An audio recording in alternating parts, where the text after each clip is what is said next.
Hey guys, welcome to another Kubernetes hands-on training video. This is a crash course on extending Kubernetes or Kubernetes API to be more precise, using a Kubebuilder and the latest version of it as of this recording. This is a hands-on focused video, but we will cover some theory before we dive deep into the details of implementation. So without further ado, let's dive right in.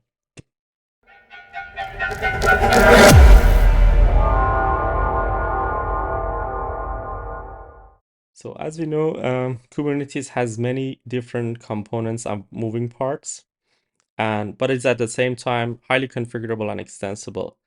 With this extensibility, there is rarely a need to fork or submit a patch to the Kubernetes project code. We have different extension points depending on which component you want to extend.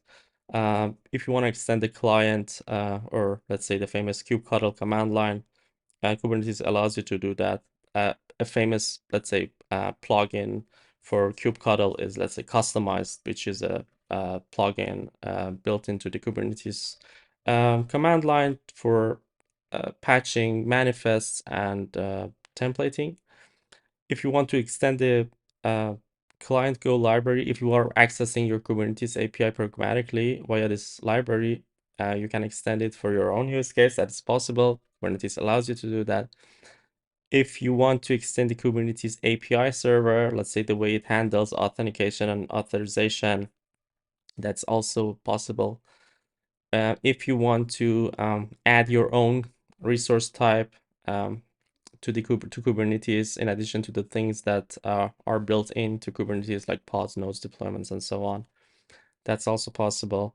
Definitely, when you do that, you want to implement your own control logic. So this loop, reconciliation loop, represents the overall control loop of Kubernetes, or reconciliation loop that you want to extend to handle your own custom type. So in this video, when we talk about Kubebuilder in detail, our extension points are basically touching 2, 3, and 5.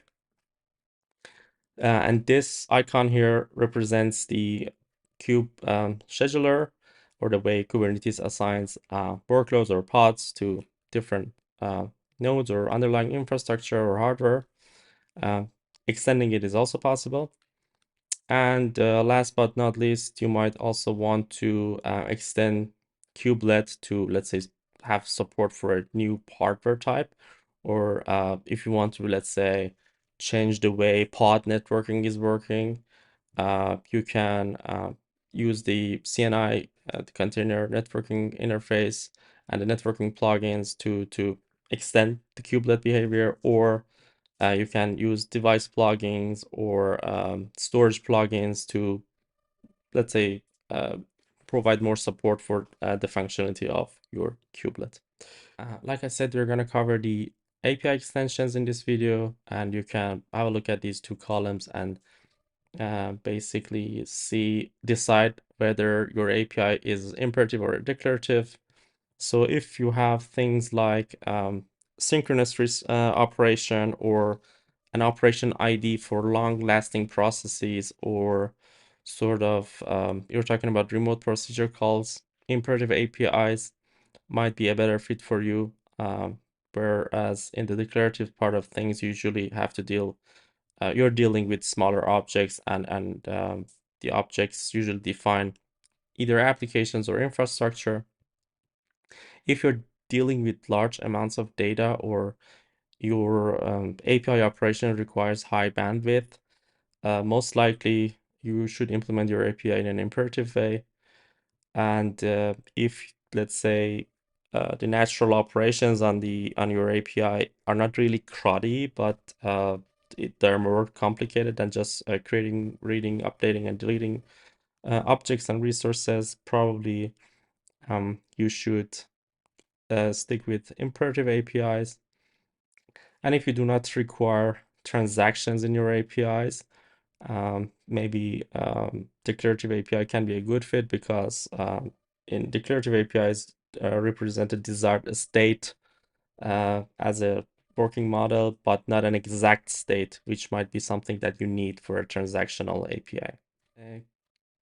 The way Kubernetes automation works is that usually there are client programs that interact with the Kubernetes API, and there are either built-in client programs like controllers, pod controller deployment, or node controller, or the stuff that we develop when we define our own Kubernetes resources and try to build our own reconciliation or control loop. So this controller usually looks at the desired state of the resource that is defined in the spec and looks at the existing, or let's say the current and the observed state of that resource, and try to detect a drift or a gap, and try to basically remove this gap or remove this drift by bringing this performing some operation and bringing these two states to the same point.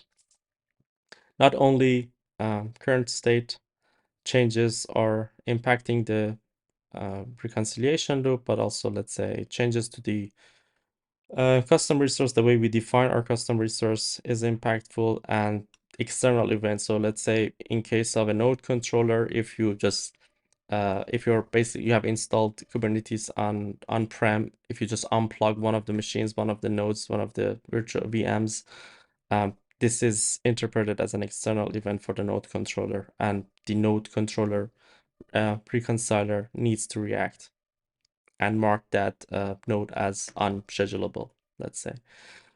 And this is a good definition for an operator. An operator is basically a controller, a Kubernetes controller that not only has Kubernetes knowledge, understands what's going on in Kubernetes and has access to Kubernetes resources, but also is aware of like a domain specific knowledge.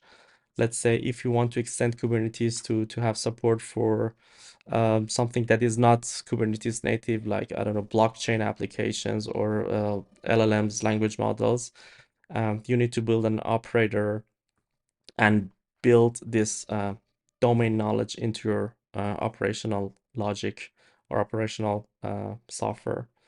So again, it's a controller. You have to watch the desired state and do some operation, apply some changes, and maintain the stuff that you're managing, and then report back the status of your operations to the status sub-resource of your resource.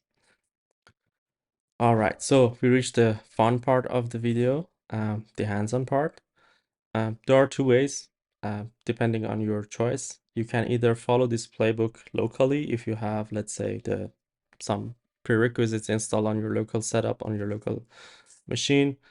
If you have like Kind, kubectl, I don't know, Go, Kubebuilder and stuff installed, you can simply follow along this playbook and use your own preferred IDE to write the code or run the commands and so on.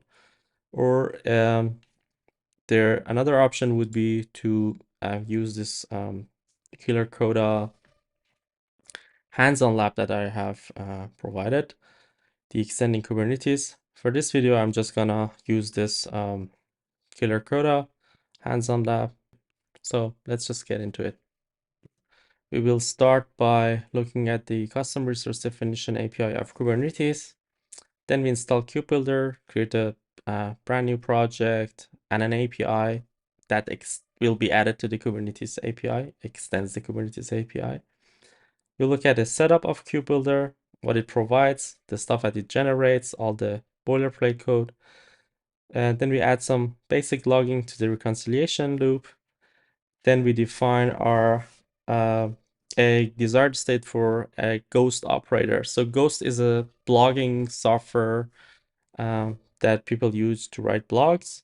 And we assume we are an infrastructure engineer working at a company that has a lot of Ghost users, and you want to automate provisioning Ghost resources or provisioning resources that are needed to run Ghost for different people. That's why we decided to implement a Ghost operator. We define the desired state of that operator.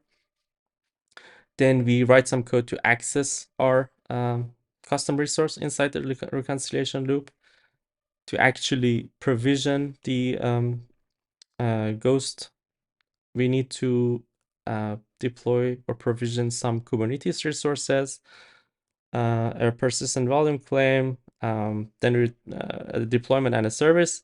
Then we talk about like role-based access or some cluster role that is assigned to our operator that allows it to provision those stuff. So your operator is not allowed to do anything in basically anything in the Kubernetes API. It is allowed to do certain things the way you define this role-based access with Kubebuilder markers. And then we basically wrap up the implementation logic of our reconciliation function, test our reconciliation by updating our ghost resource. We delete our ghost resource to see how our operator reacts to it. And then finally, we built an image out of our operator container and deploy it to our Kubernetes cluster. So let's start. All right, so let's start by looking at the Kubernetes custom resource definition API. This is an API in the API extensions group that allows you to define your own APIs and extend the Kubernetes and add them to Kubernetes and extend the Kubernetes API, which is a pretty awesome pattern, cool pattern. You define a name for your API, which is then attached to a domain name. This does not necessarily have to be a web domain, but it is recommended to have a web domain for your API. Then you define to which group, let's say, your API belongs to. Then if you have multiple versions of your API, you can use this flag to tell Kubernetes which one of them you want to serve at the same time, and which one the etcd cluster database of Kubernetes will persist in the database.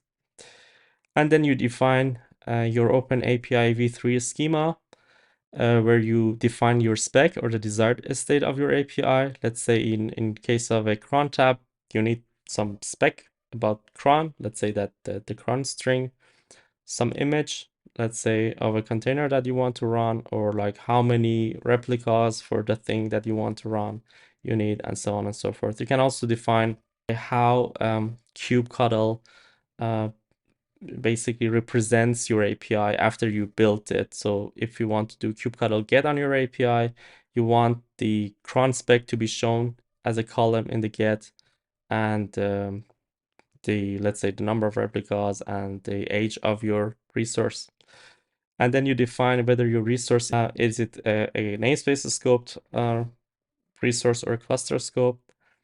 Let's say, and then you define what plural names you want to use for your resource. Let's say you want CT or cron tabs, and all of that will be referring to the to your API. So if you do kubectl get CT, kubectl will know that it needs to show the your cron tab resources. So let's just click on this, and it will be executed automatically. As you can see, it is created. Let's do get crd and grep, for example, .com. As you can see, we just created our custom resource definition, and a RESTful endpoint is added to our Kubernetes API as soon as we run this command. And we can look at the logs of our control plane, Kube API server control plane, how logs are referring to the addition of our API to the Kubernetes API. So you see our API is just added to the Kubernetes API by simply just running this custom resource definition, applying this custom resource definition to the Kubernetes. And now we have an API. We want to create a custom resource that follows the definition of our custom resource definition. So let's just simply exit out of this and click on this to execute it. So now we have a cron tab resource. So if I do get ct, I get my cron tab resource. And as I said, in the additional column, in the print columns, I see the spec, how old my resource is, and so on and so forth. So now we defined the API and we defined the resource for it.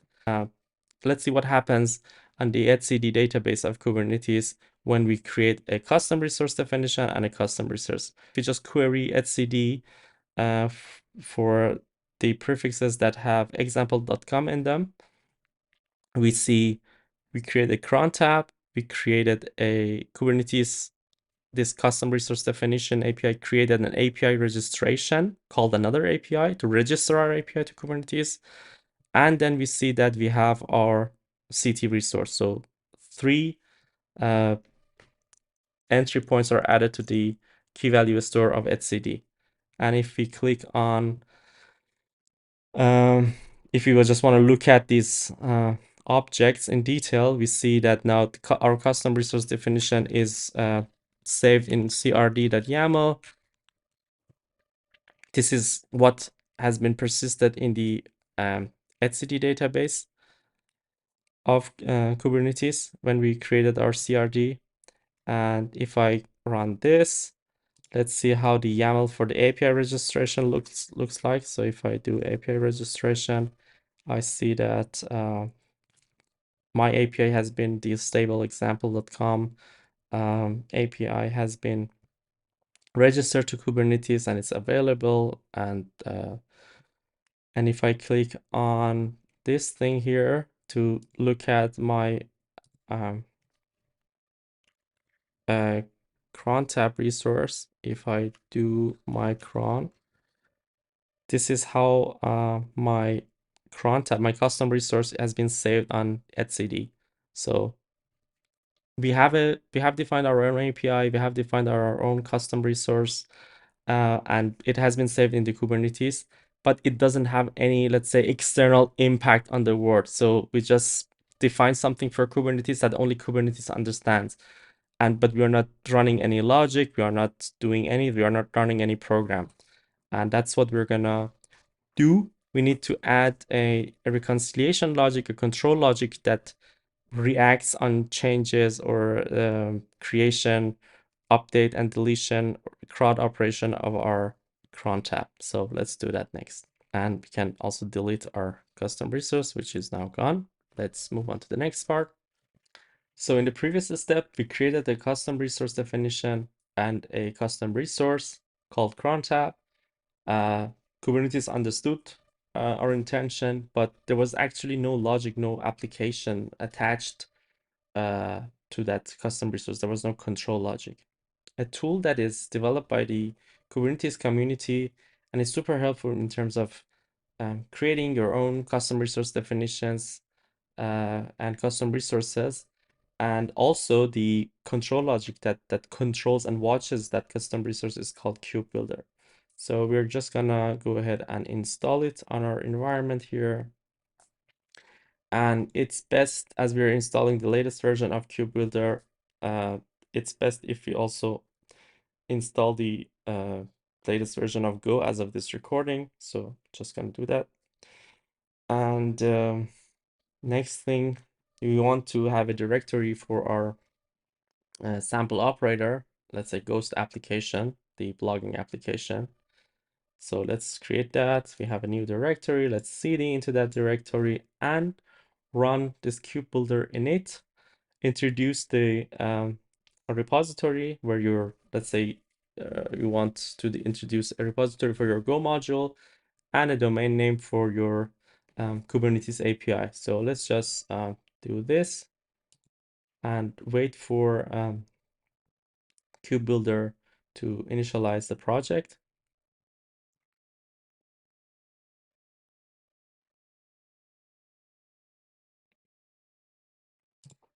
All right, so from now on, I'm just gonna switch to the editor tab. I'm not gonna stay on the command line. So let's just switch to editor tab here. As you can see, we are at the root. I would just try, let's say, closing this workspace and open our ghost operator directory. to be here. All right. So if I do pwd here, I'm in Ghost operator, and let's just install some extensions that make our life easier. Where was it? Extensions. We need definitely the Go extension. This is an open source software which looks like VS Code, but it's an Eclipse-based open source editor. Let's install Go. And let's install this Go syntax highlighting, because for whatever reason this Go extension doesn't have syntax highlighting, or doesn't work on this open source software. And also we need some extension for handling YAMLs. I have some syntax highlighting for YAML files. Okay, I guess we're now good to go. Let's go back to our file. So as you can see, Kubebuilder created a make file for us. Created a bunch of stuff for us, as well as a make file. And this make file is what is there to support us with different software development life cycle step. So let's say if you want to generate stuff, do code generation, or build your operator, or let's say test it, do some formatting, do some validation, linting, building, running, doing Docker push, Docker build, and so, or simply run it locally. All of these targets are defined in this make file, and some of them have prerequisites. So when you do make run, the Kubebuilder runs make manifest first, and then generate the manifest for you, generate some code for you, then does formatting and validate linting and stuff like that, and eventually runs your application. So if you click on make help, you see all the options available. And if you do, let's say, make run, I mean, it's just pretty boilerplate. We didn't write any code, we just ran a command. But now let's just do make run to see how building the whole thing top to bottom works. So it's worth mentioning that as this is a free lab environment with limited bandwidth and limited computing resources, building our application, Kubebuilder application, for the first time takes some time. So when you do make run, please have some patience, but it will go through, I promise. All right, now we see that our operator application is running. We see some info level logs, starting manager, which we will get to in the next step. So now we have a working but empty operator application. Let's just stop our local run. We want to add some meaningful code to our operator. As I said, our example is that, like, we're imagining we're working at a company where our colleagues want a lot of ghost logging applications running in our cluster. So as an infrastructure expert, you just want to save yourself a lot of toil and manual labor by creating an automation around this task. So our operator will create a new instance of the Ghost application, and will react when we update our custom resource, and also will react when we delete our custom resource by doing like kubectl delete, or maybe when we're using GitOps, we're removing our manifest from our Git repository. So Kubebuilder command line provides us with this create API command line, which allows us to define our own API. So let's just simply do it. So we're gonna say, hey, I need a ghost resource type by passing this, using this kind flag, and it is gonna be added to the blog API group. It's gonna be v1, and it needs a custom resource. it needs to create a new custom resource. So and it needs to create its own controller. So when you use different flags, the behavior of Kubebuilder command line will be different. So let's just simply run this one. So it did generate some stuff for us, added some code to our code base. Let's say here we have our Go definition of what we just asked Kubebuilder to create for us. So if you look at ghost types, I see I have this ghost spec, which has this dummy field foo as a, let's say, desired spec of our ghost object. And also here, if I look at this internal controller, I see I have a ghost controller created for me, which if I scroll down, it has a reconcile function and it has a manager. So let's briefly talk about uh, manager and controller, the relationship between the two. You know, from Kubernetes, there's a control plane manager, controller manager that hosts all the different controllers that Kubernetes has, like the controller for pods, for deployment, and stuff like that. So this manager is sort of a container for different controllers. And the way Kubebuilder works is that it also creates a manager. And by default, when you create an API, this manager will contain your API. You can run different variations of this command, create different APIs, but have a one manager to basically contain all of them. So if I, for example, look at the everything in the kube system, or let's say if I look at the pods of the kube system namespace, this is the controller manager of Kubernetes, and this manager will also replicate the behavior of control manager for hosting our own, for containing our own APIs. So let's move on.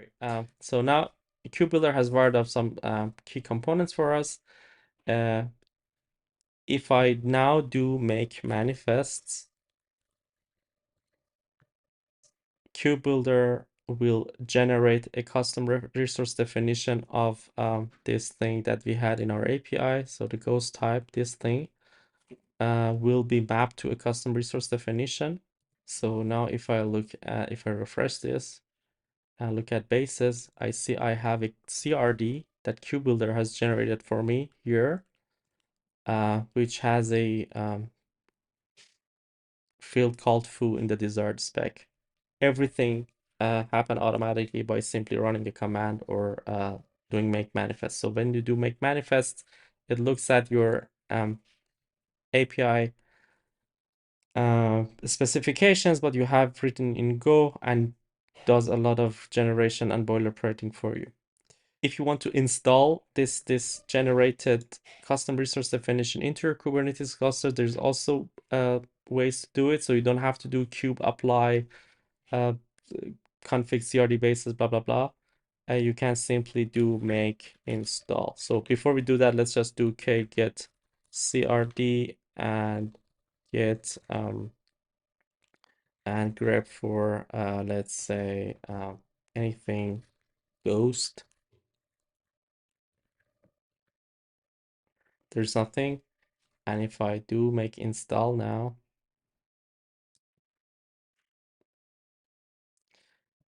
now we see our custom resources created. So if I do get CRD grep ghost, I see I have my ghost in there. So simply Kubebuilder init, Kubebuilder create API, make manifest, and make install will already do a lot for us.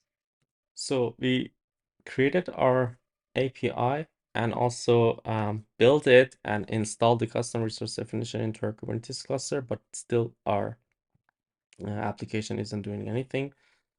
It just has the basic setup and wiring from Kubebuilder. Here at CMD, we have this main.go, which is the entry point of our Go application. And here we have this line where we do run our manager. So this line starts the ghost operator, as you see, and does take care of the manager. It basically tells the manager to start hosting the ghost operator or the ghost controller. And the most important function of the operator also is here in the internal ghost controller, which is the reconcile function. So every time something happens to our custom resource, this function is triggered. Let's move on to the next step. So now to make some changes to the boilerplate code, we're gonna add some logging to the reconciliation loop. We're just gonna simply copy this code and paste it in here. So let's just simply do that and make it a bit better aligned. All right, and let's save it and do make run again.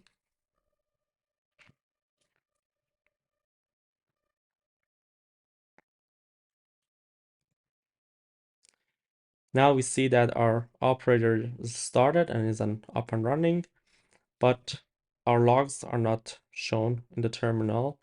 And the reason for that is that we have not created a resource yet. So we have not triggered this reconciliation loop. For that, we can apply our custom resource to the cluster. Let's say when we do that, it's going to be in the config and samples. It basically creates a sample for you, and you can add your custom fields here. So if as you remember here in our spec, we had this foo, just a string as a desired state of our custom resource. Let's just add foo here, and let's see the value of it is, I don't know, bar or whatever. So if I now open another terminal and apply config, where am I? And if I do apply config samples and log v1 ghost, now you see we have our reconciliation logs showing up, which shows that we basically triggered the reconciliation. So that basically means anytime you interact with your ghost resource, an event is triggered, and your controller with the current code implementation will show the logs. So let's just delete what I ran. Let's just delete our resource that we just applied. Again, now we see that again the logs are showing up. Cool. So now let's implement an actual desired state for our ghost operator. I'm pretty sure we're not gonna work with foo and stuff like that. So let's just simply copy this code block, code snippet from here and replace it in this path. So ghost types, API, v1, and like that. Let's save this.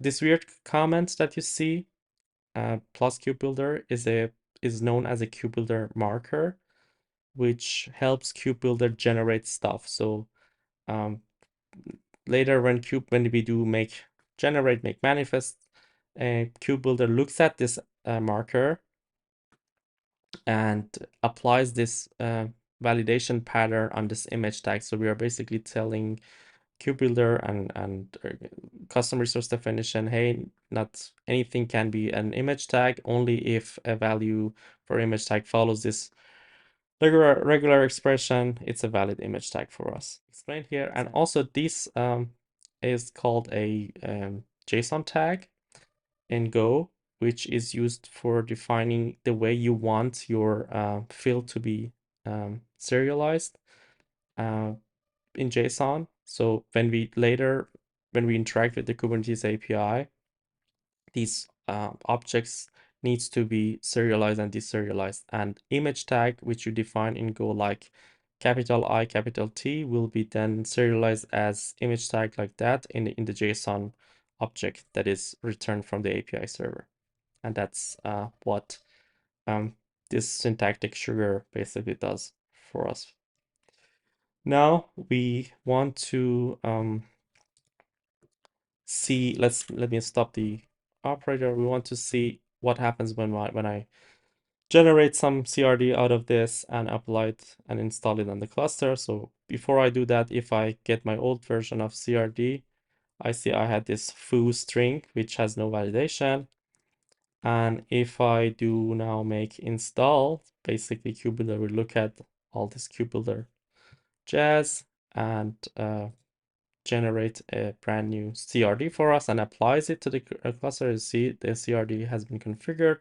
And if I run the same command again, I see I have the image tag, which is again of type string, but it has a pattern, needs to follow this pattern, which means basically our Kubebuilder code generation is working fine. So now we have a better looking desired state, and we want to access the stuff that are in our desired state in our reconcile function. So let's let's replace this thing with our custom resource definition. I'm simply going to get rid of these labels and also define a namespace. Let's say we want to deploy our Ghost application for our marketing team in our organization, and we want every team to have their stuff deployed to their own specific namespace. That's why we need a marketing namespace, and the image tag is simply going to be latest. So if I do now save this and create a namespace called marketing and create our custom resource, it is now there. Cool. And now we need to replace our reconcile code with this one. So now let's go to our reconcile function and replace this code and make it a bit nicer. What it does, it tries to use the client of the reconciler. So R is the Ghost reconciler. And if you look at the Ghost reconciler at the top, we have this client, which is the Go client. You can read Kubernetes objects with this. And we're basically doing a kubectl get on this namespace, which comes from the custom resource, the marketing. And if we can read it and there is no error, we're just gonna simply log the image tag that is coming from our spec, and the namespace, we call it team. So let's say we're dealing with latest for team marketing, and that's it. And if there's an error, we just log some error here. Let's just do some indentation here as well. So that's pretty much the logic we have. And let's do make run again for our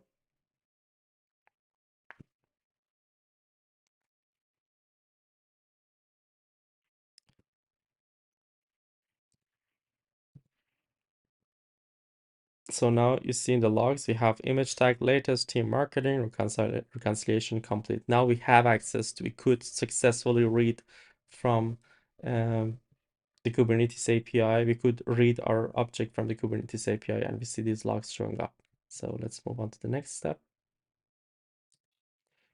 So now let's talk about another aspect of Kubebuilder, which is that the markers it has for handling role-based access. So as you can see by default, Kubebuilder has created these markers for role-based access. It basically tells that this manager, which contains our operator, if you remember, has full access to Ghost resources. All these verbs, get, list, watch, it can do pretty much anything with these Ghost resources. Can also update the status of the Ghost resources and also finalizers, which is an advanced topic, which I will hopefully get to in later tutorials, but it can update the finalizers. And but in our reconcile loop or a control loop, we need to manage resources like PVC deployments, services, and so on and so forth. That's why we need to add the right markers to our controller so that our manager or operator has the right permission to do it. So if I just go ahead and add this under the default ones, we see that we now have full access to the events. So let's say when we added PVC and we want to record an event on the Ghost resource, we can do that. We also need to have access to PVCs, deployments, and services, as we see here. And now that we have added these, if I do run make manifests, you can see that in the role-based access part of the generated manifest, we have the manager role, the cluster role that is going to be assigned to our manager. And now we see we have access to PVC, services, deployments, and as well as the blog resources, the events, and so on and so forth. So basically we can do pretty much what we want when we have the right RBAC in place. So now we actually need to implement the Ghost operator logic. If you look at the Ghost container image on Docker Hub, we see that a basic command for running a stateful version of Ghost is this. So we need a volume, and so that Ghost can persist its own data into this volume. And if we want to translate this Docker command into Kubernetes resources, we need for a container, ideally we need a deployment that runs the Ghost Alpine or latest or whatever version of Ghost, and we need a volume, persistent volume claim, and we mount this volume into our container so that Ghost can persist its own data. If we want to automatically do this, because remember the goal of operators was to automate stuff for us. We don't want to apply these manifests for each and every team we are managing, like for marketing and stuff like that. We want to automate this functionality by our operator. What we need to do is we just need to add a function for adding persistent volume claim. So it similar to the previous step where we read the Ghost object, we now try to read a PVC object, a persistent volume claim object. If it exists, we don't have to recreate it, it's already there. If not, we create it, and we need a spec. We need a spec for our PVC, and this function basically generates the desired spec for us. So just like when you do this thing, here's persistent volume claim with name and namespace and access mode and stuff. This is how we are doing it programmatically by using Go. And then we can just go ahead and copy this whole block into our controller. Let's just paste them in here. And this code is using a bunch of libraries. So let's just add them in our import section at the bottom and reformat it a bit. So, and also here, when we are creating our PVC resource, we record this event as like successful creation of PVC resource. For recording stuff, for recording events, we need to import this record library of the client Go. So that's why we add it here. And also we need to add this recorder to our reconciler construct. So let's just add this here as well. And some global variables for our controller. Let's just add them wherever. Let's just add them here. And yeah, and finally, let's go to our Ghost reconciler. When our manager sets up its relationship with our operator. Let's add this thing. So let's say we're interested in our manager recording events for our ghost controller, and that's it. That's pretty much it, what we need for now. Let's now run our make command to make sure that we don't have any syntax error or compile error. Okay, now our build is through. We don't have any syntax or compile errors. But remember, we just added the helper function, or we didn't update our reconcile logic. We're gonna do it at the final step when we add other helper functions for other steps. So now it is time for the deployment logic to be added to our controller. Similar to PVC, we have another function called add or update deployment this time, because we don't want to create deployment once and never touch it again. If we change the image tag on our desired state coming from our custom resource, we want to perform an update on our deployment, a rolling update. And let's just copy this code first to our controller, and then I can look at the logic of it and talk about it in more detail.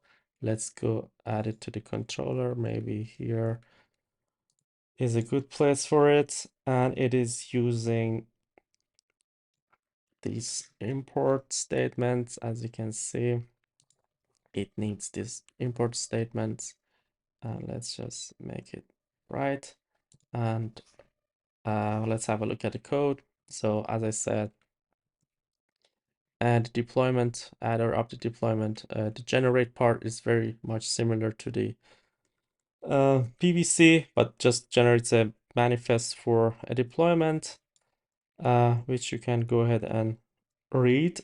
But here the update part is the tricky part of it. So if just, as you remember, our controller should react to the drift between the desired state and a current state or observed state. And that's where this logic is implemented. So it compares the existing image on the container of the deployment. And if it's not similar to the one, if it's not the same as the one coming from the desired state, it performs an update. It updates the deployment and logs it, and also records this event of deployment update to the ghost resource. The rest of this stuff is very much similar to the PVC. So now we added the code. Let's just compile it. So the compilation went through successfully. There was no issue, and we can move on to the next step. And finally, we need a service resource to expose our ghost application to the outside world. In a real world scenario, you're not going to use, in a like a production real world scenario, you're not going to use a node port. But here, for the sake of this lab, I'm just using a node port type service where I map this 2368 container port of Ghost to this 30,001 port on my Clear Coda lab, so that I can access it simply by clicking on some link. Let's just go ahead and add the add service logic. Very similar to PVC. It's just about a service manifest, not a PVC. Let's just add this here again in our controller. And it needs this int to string import, otherwise it won't compile. So let's just add that. Yep. And save it. And do make to make sure everything can compile.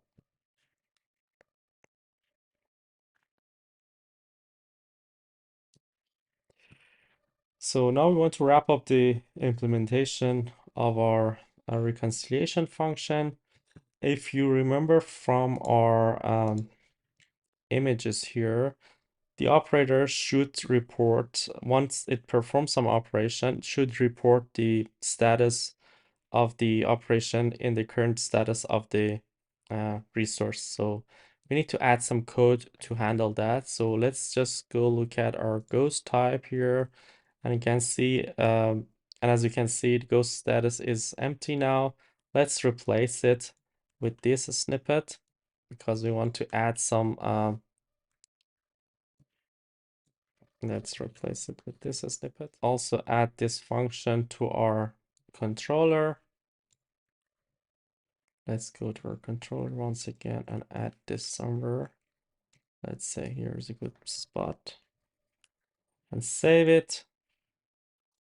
And finally, let's replace our reconcile function, the whole thing, with this block, which I will explain after I do the copy. Let's go find our reconcile function. Here it is. Yep. Let's get rid of all of that and replace it with this. And let's talk about it. So what we do here, we first try to read our ghost resource from the Kubernetes API. If it does not exist, there is nothing we need to reconcile on. And we return, we ignore the not found and just return from the reconciliation function. If it exists, we check whether we have already added the let's say managed resources or not. So we just use some flags for if you have already added PVC and it's ready, if the deployment is already there, and it's if the service is already there. So we just call our helper functions one by one and add the right condition. If there is an issue, we report the right condition to our status of our resource. If there's an issue, and if there's no issue, we add a condition that Ghost is ready, everything is looking good, and all the sub resources are ready, and with some message. And then we just simply log reconciliation complete. And when we added all the conditions, we just update the status at once, basically add all the conditions in different stages, and then update the status at once, and then return successfully from our reconciliation function. To test this, let's try deleting our namespace first, what we did previously. Let's start from scratch. So we don't want to have any like old managed resources. Let's run this thing.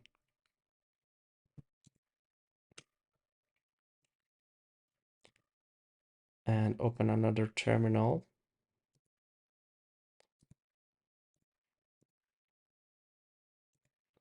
So we need to have a namespace because we just deleted it in the previous step, the marketing namespace.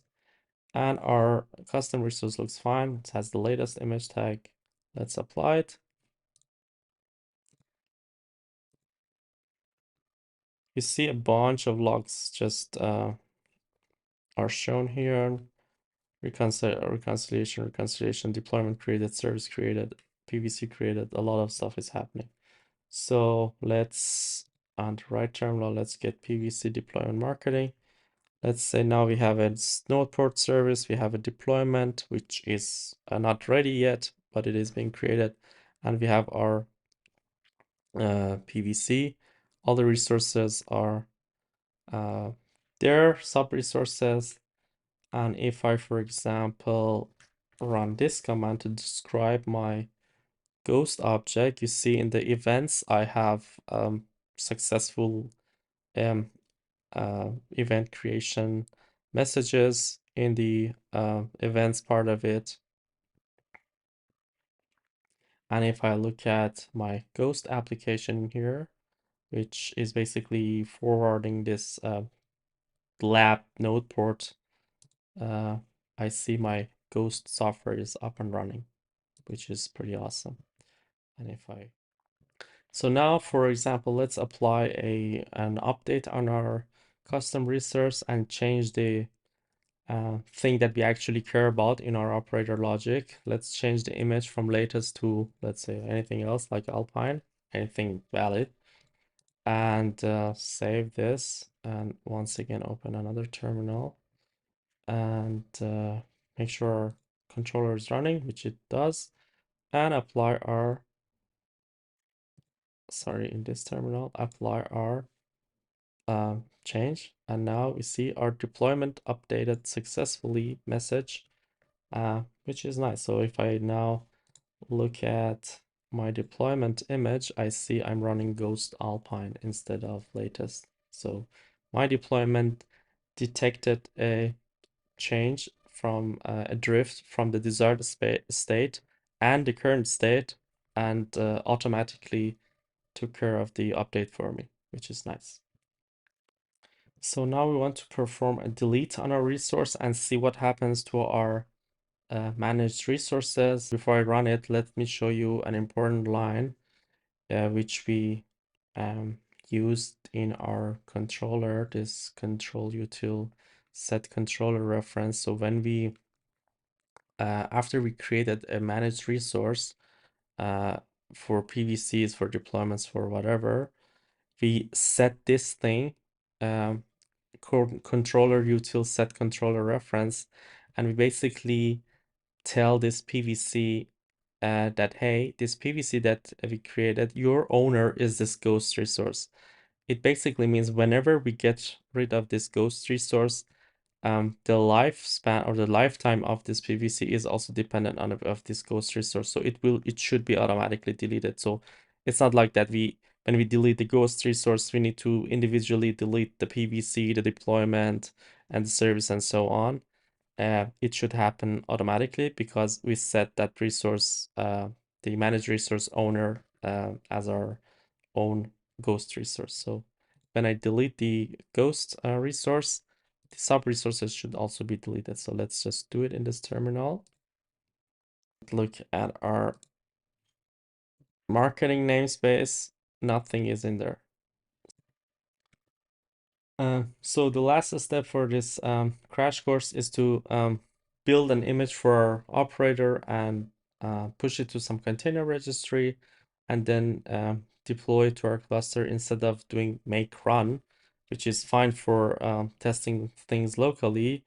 But for a real world scenario, you need to containerize your, Dockerize your operator, store it in a container registry, and deploy it. So I've already done the make Docker build and Docker push. You just need to specify an image with your repository and your tag that you want to have. I have it in here. The ghost operator is what I have. And the build and push I'm gonna skip for now and simply do make deploy.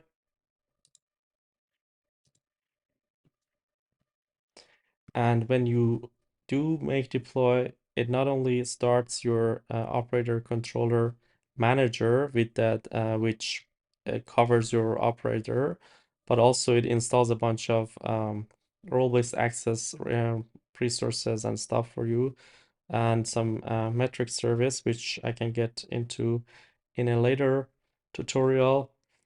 So if I now look at get everything in the, if I look at my namespace, I have this ghost operator system. So whatever your directory is called, dash system, just like cube system or istio system or similar operators that you might have worked with.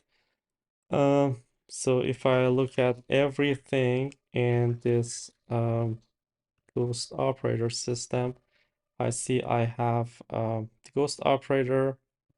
So I just realized when I deploy my manager or controller to Killer Coda, my manager container keeps crashing. So if I just do logs, sorry, if I just do describe this manager pod in the ghost operator system, I see that I have this crash loop back off, which I guess has something to do with the limitations on the killer Coda environment. It's not really worth investigating. I deployed the same container on a local kind cluster, which I'm gonna show to you next on my VS Code. Let's just have a look at that. This is my local environment with VS Code instead of killer Coda. If I do run K9S here, and if I go look at my operator tutorial system namespace, it is running the manager. The manager itself has two containers. One is the manager container, which as you can see is using the container image that I pushed to that Harbor container registry, and a container for managing the or handling the role-based access related stuff. So everything is working and it looks okay. Now that I am in my local setup, let me just show you how you can also debug your code, debug your operator application. When you try to create a debug configuration, VS Code will create a file for you, and let me just get rid of this for now, maybe like that, and show you from scratch how it should look like. So if I go to debug and create a launch JSON, just the go launch package, it says, all right, so you want to run some Go file in your directory.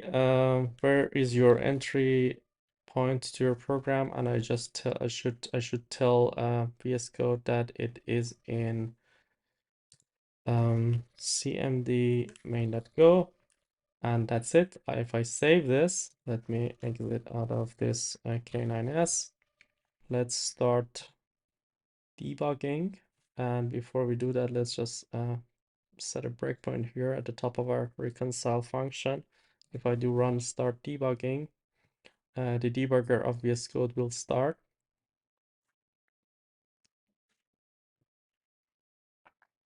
And we can look at the debug console log here. And you see we hit our breakpoint, and we can just go line by line and see what is going on a debugger operator application, which is super handy if you want to build a real operator. So let's stop this